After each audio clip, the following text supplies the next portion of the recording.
This will be a great book for you to read. And here's why. I'm going to sum it up. I'm going to sum it up a little bit. It is very much a story of the search for oneself in the 12th house. I haven't taught this book in a while, but I taught this book at university level, and the students loved it, and it was a tremendous privilege for me. It's by a man named Robert M. Pirsig, and it came out in 1974, so it's just a shade over 50 years old. And here's what it's about. And you don't find the sound till in it, so there's going to be a bit of spoiler alert here. But I have to tell you what it's about to have the metaphor mean something. So Pirsig, there's a character in the book called Phaedrus, who was Pirsig's prior self, who was an absolutely brilliant philosopher, teacher of rhetoric on the college level, basically a very intense inventor of ideas. And the book is being written by the new Robert M. Pirsig, who is a technical writer and he's a tech writer. He's writing instruction manuals for some devices.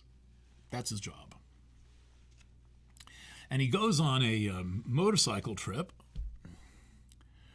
with his son, and he's telling the story of his life on the motorcycle trip, using the motorcycle as a metaphor. It's kind of a metaphor for life, taking care of the motorcycle and all of that. But what's really going on is that he is riding the route that his prior self took. He's wearing the gloves of his prior self. He's wearing the motorcycle helmet. He's riding the motorcycle of his prior self. He has been all of these places. So what's the search? Well, the search is that the prior Robert M. Pirsig, who he refers to as Phaedrus, was judged insane by a court of law in Illinois. And he was sentenced to something like 60 shock therapy treatments. Again, the metaphor of electricity comes up. He's sentenced to 60 shock treatments. And his entire personality is erased. He's in the hospital for months. And I don't know I'm cringing just saying these words. And his personality is erased by ECT, electroconvulsive shock therapy. And when he comes back from the hospital, he has no recollection of anything that he's ever lived through. His previous self has been put into the 12th place, the 12th house.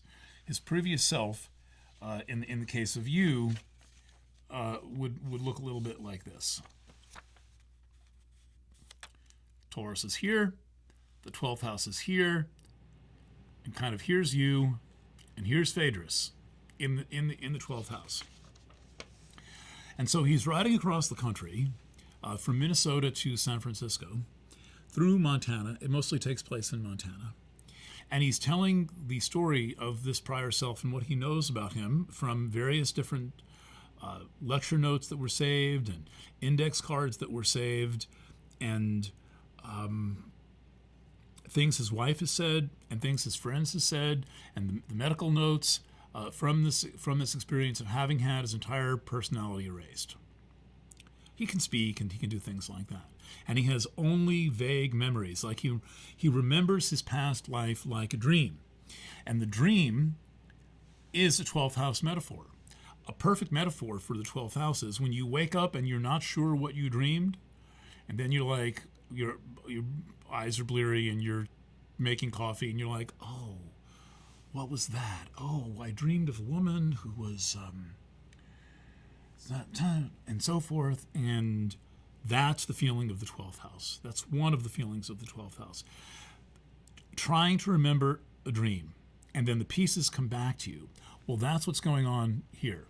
He's telling the story of who he is, but he's a little bit afraid to find this person because this person was ruled to be insane. And he's not sure really what that means, because the insane version of himself was erased. And so but he's riding along, and he gets to places. He knows which way to turn. He knows where there's a better motel down that road. He knows that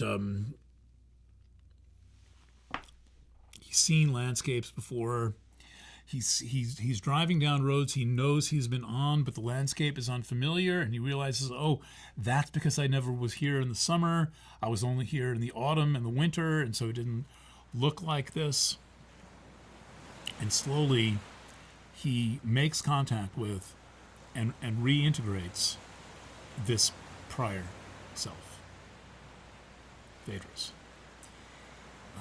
As part of the trip, he visits one of the other teachers at the college, an art teacher at the college where he taught, and it's an incredible book. This is probably my fourth time through it. I'm planning on getting a first edition and then reading it again later in the year. But I am taking it slow. I've been at it for a month, and I've only gotten that far. You do not need to read it quickly. Just steadily enough to read what's going on. Now, why am I telling you this? This is something like what most people say.